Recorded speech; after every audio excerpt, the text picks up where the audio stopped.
Hello there, Buttercup. Welcome back to my channel. Today's video is special because it is the cover reveal for my second book in the Midnight Detective Agency series.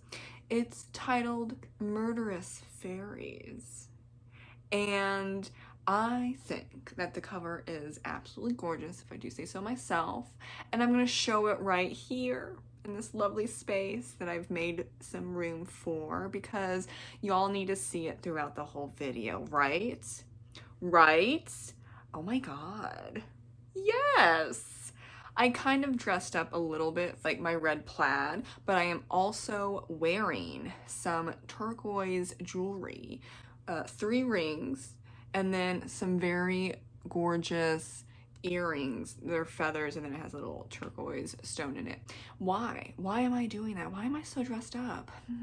I don't know. Well, actually, it's because Tessa and Bloodsworth are called to Santa Fe, New Mexico, because there are 14 dead fairies on a Navajo man's lawn. And that's a little weird. Why? Because fairies, especially the ones with wings, and they are often dressed in leaves and moss, they don't really fit in, as you would say, in the desert. They need to be in the woods to thrive.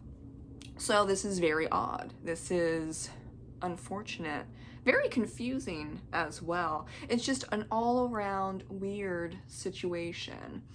And that's why you can see that there is a bit of a red for the second book cover. My book cover artist and I, Faye Lane, shout out to Faye, we were toying with the idea of orange, but then again, I don't like orange. And like, where do you see orange magical wisps in urban fantasy? Not very much. You also don't see a lot of yellow. So it was basically red. And I mean, we could have gone with turquoise magical whips, but that wouldn't necessarily work either because it's a little too close to the blue of the first cover. So there was just a lot of thinking, a lot of color coordination. And so red, even this kind of lightish red, but not really light, but like, we'll go with that, does resemble some of the colors that you will see in Santa Fe. It is really a lot of sand colors. Wow, okay, of course, desert, and also turquoise. But like I said, we kind of had to go with the red for this one, but not a bright red, you know, catching my drift. And I think it works really well. And now you can see in the background Pueblo style buildings that are all over Santa Fe, especially in the center, the town center of Santa Fe. It had to make sense because we're in Santa Fe. It's not going to be skylines with huge buildings. It's not going to work. That's a lie, right? It's just not accurate. So she found a fantastic image to use, and though it's not hugely prominent as maybe the huge towering buildings on the first book and then other books because they're in what you would say like huge cities, I think that it is a beautiful style and it shows what it needs to show. We are in Santa Fe, New Mexico, and we are also in it during February, which is a little cold. I have been to Santa Fe 3 times. I had a family member live there for quite some time as well. And my mom and I actually, well, my mom was thinking of moving there with me, but I was having some problems. Let's just say some problems with my math disability, speech impediments, behavior, mental health, and the resources for me at this time when I was a kid, they were in and around Washington, D.C., so we decided to not move to Santa Fe, New Mexico. But first went with my mom and my mom's friends in like 2009 or something, 2008? It was when I was young. Don't remember too much about it, but then I visited my family member in 2012, and I bought these earrings and this very basic stone, but very pretty, the small one right here, at what you call the Palace of the Governors at the New Mexico History Museum, and that's in the center of Santa Fe. I was going to pull up pictures, but I couldn't find any of mine, and I don't want to get copyrighted. So if you Google it, you'll know what I'm talking about. Sorry.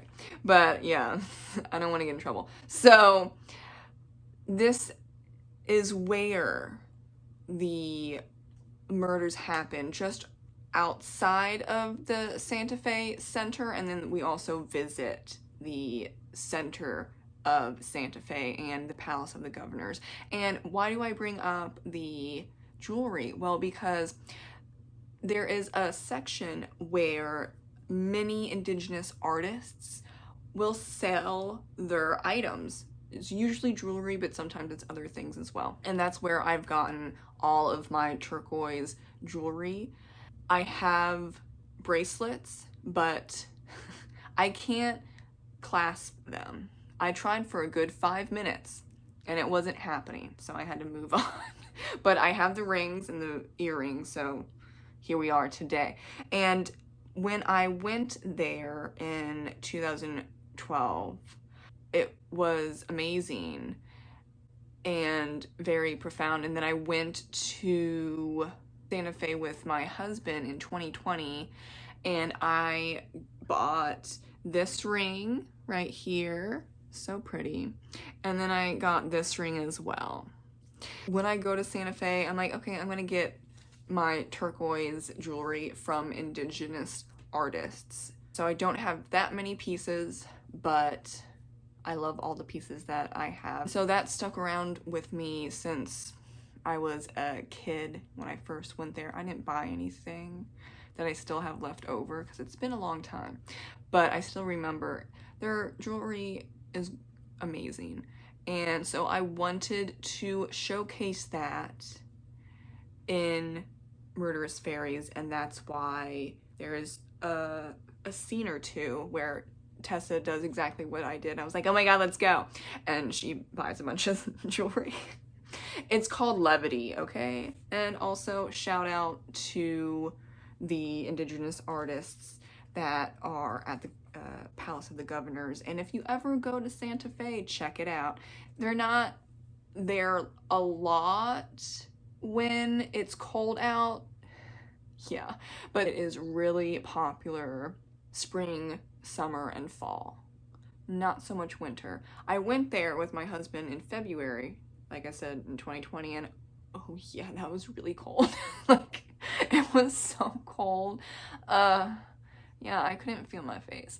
So funny that I also put Tessa and Bloodsworth during the very cold month of February to deal with this murder and figuring out, why are there fairies here in the first place? Why are there so many? And why do 7 of them look the same and the other 7 look the same? And what's going on? It's a little bizarre. But I think that it's a fantastic ride, if I do say so myself. And the book is coming out in March 27th, 2024. You can get the ebook as a pre-order, or you can wait until it comes out on Kindle Unlimited and paperback. I'm not fancy enough that I can do a pre-order for the paperback, and that's not really a thing that you can like do a pre-order for Kindle Unlimited, you know, but I do have the ebook available for pre-order. If you don't want to get the ebook, that's totally fine. You can wait until March 27th. I will link the first book and the second book down below, because you do have to read Obsidian Murders to get the whole shebang for this book and all the other books in this series. So yes, you do have to read them in order, but Obsidian Murders is also on Kindle Unlimited and in ebook form and in paperback form, so you've got a lot of options. Thank you so much for joining me in my cover reveal with a little updates and a little background info on Murderous Faeries, the second book in the Midnight Detective Agency urban fantasy mystery series. Ooh, that's a lot of words, but thank you for sticking around. I'll see you in the next video. Ta-ta for now. Bye.